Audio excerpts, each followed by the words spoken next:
I want to talk a little bit about where we are, maybe some problems with kind of the way we're thinking about SETI and where we're going. So I don't really know when we're going to find ET because there's so many unknowns. What the Bayesian statisticians say that if you really don't know much about what's going on, you assign equal probability to each logarithmic interval in time. And that's the prediction of when things are going to happen. And I amended it a little bit, kind of adding in kind of human and astronomical timescales, because I don't think we're going to find them in the next picosecond or nanosecond.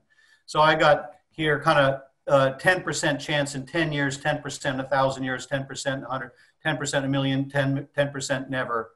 So that would be the kind of Bayesian approach. I don't really know. This is kind of a bullshit slide. I don't know if that's true, but that's what the statisticians would tell us. First I want to talk about the bad news, is that we don't know what we're doing in SETI. And you can kind of tell that by looking at what we've been doing over the last 200 years, the way that it's changing every decade. We think of something new and we laugh at things that we did 200 years ago. You know, the ideas were the best ideas at the time was to make a big geometric structures on the planet, you know, big right triangle, maybe 3, 4, 5 miles on a side, big squares of dirt, wheat, water. And the ET would look down and see that we knew about the Pythagorean theorem. Another idea was to build dig a circular ditch 20 miles across and fill it with kerosene and use this match not to scale to make a bright circle of light. Then Charles Crow, also a couple hundred years ago, suggested that we use very large mirrors to reflect sunlight to the Martians and several mirrors to outline this, so they'd see these bright dots in the shape of Ursa Major, Big Dipper. Now you laugh at those, but those were the best ideas at the time. They're pretty cool ideas of how to get in touch with ET. In last century, or actually not, this is still 150 years ago, Lowell thought there were canals on Mars.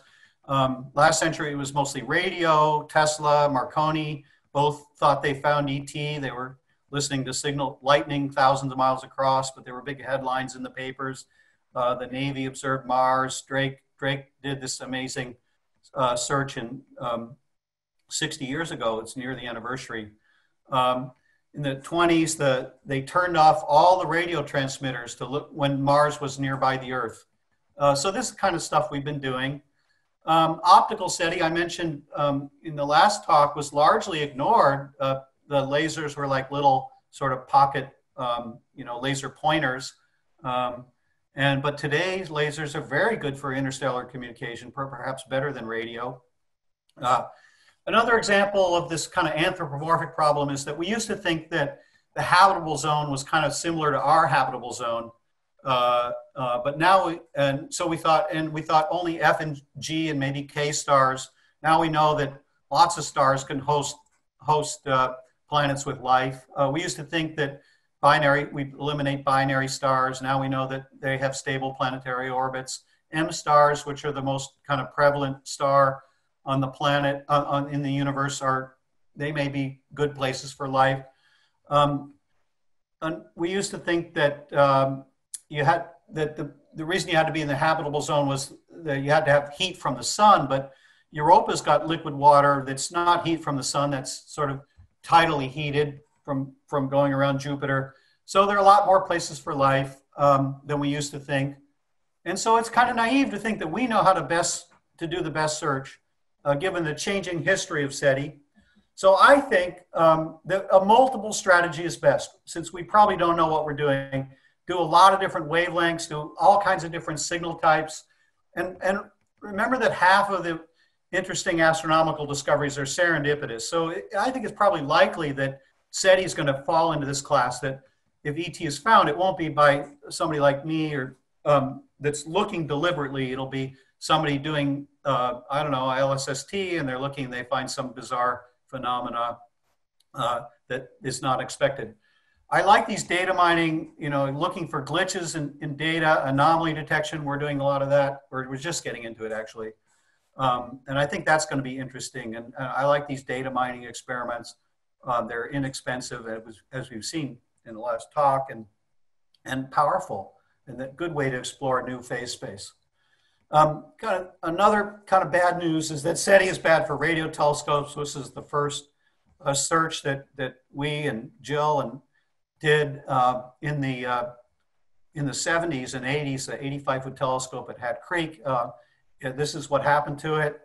This is the dish. This is the pedestal. Another telescope we used, the Green Bank 300-foot telescope. That's what happened to that. Oop, that's what happened to that. So be careful. Zapped by hostile space aliens. So that's the replacement telescope. We'll see what happens with that. The good news is that the SETI radio surveys and also optical and infrared are increasing with time. The capabilities, this is radio telescope sensitivity, doubling every 3.6 years. The number of SETI channels in the spectrometer doubles every 20 months. We started with 100 channels. Well, Frank actually started with 2 channels, 1 channel, maybe 2. Now we're at 100 billion channels. So that's gone up by a factor of 1 billion in 40 years. This is another example of the SETI searches, starting with OSMA with 1 or 2 channels, and now we're up to 100 billion channels. This is computing power. Right now we're kind of computers are as smart as a lizard or a guppy. If that trend keeps going, we'll be as smart as humans.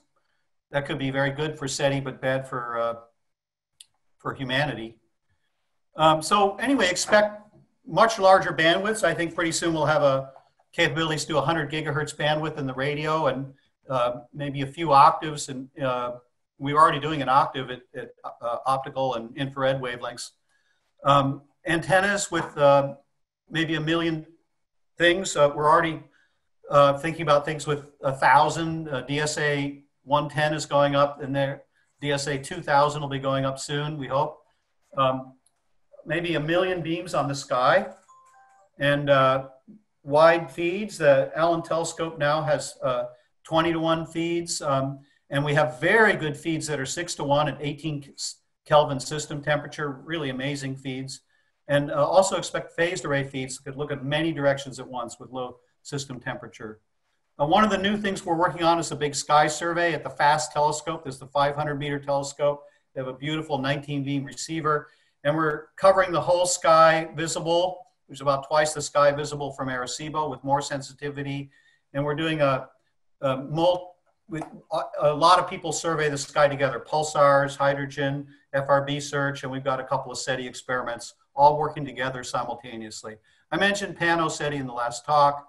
I think we haven't found ET, but there have been a lot of spin-offs, a lot of people working on SETI at home, 8 million people in 226 countries, form one of the biggest supercomputers. That led to a lot of volunteer computing projects. Now you can participate in 100 different projects with the SETI at home software, climate change, gravity waves, FRBs, pulsars. We recommend that you participate in the Rosetta project, which is looking for COVID-19 drugs, doing protein folding. That led to some citizen science projects. We just heard about one of them. The instruments that we developed originally for SETI were used to make the first images of black holes. They discovered most fast radio bursts, and they figured out what caused them, the magnetar. Most pulsars were discovered with SETI Casper instruments, a planet made out of solid diamond. They're used in medical research. So a lot of good spin-offs. I think our best spin-off are the students that come out of this group, and other groups have made a lot of interesting discoveries. In the long term, maybe we can use the sun as a gravitational lens, and then we get 10-meter resolution on extrasolar planets. That's maybe 100 years away, probably not in our lifetimes. I'll just remind you of a couple of my favorite quotes from Phil Morrison. SETI is the archaeology of the future. If we find them, they're likely to be 1 billion years ahead of us, and we can learn how they survived Donald Trump. And then Carl Sagan talked about SETI being profound either way. If we find them and get on the galactic internet, we can learn a lot. And if we find we're alone, that's also profound. We better take incredibly good care of the life on this planet. So if you've been asleep, no ET so far, still working on it. might be a while. A couple of haikus from SETI at home. People have sent us thousands of haikus, but I'm just going to read you a couple of SETI at home volunteers' haikus. Paula Cook, searching for life, answers are revealed about ourselves. And Dan Seidner, 1 million Earthlings, bounded by optimism, leave their PCs on. Thank you.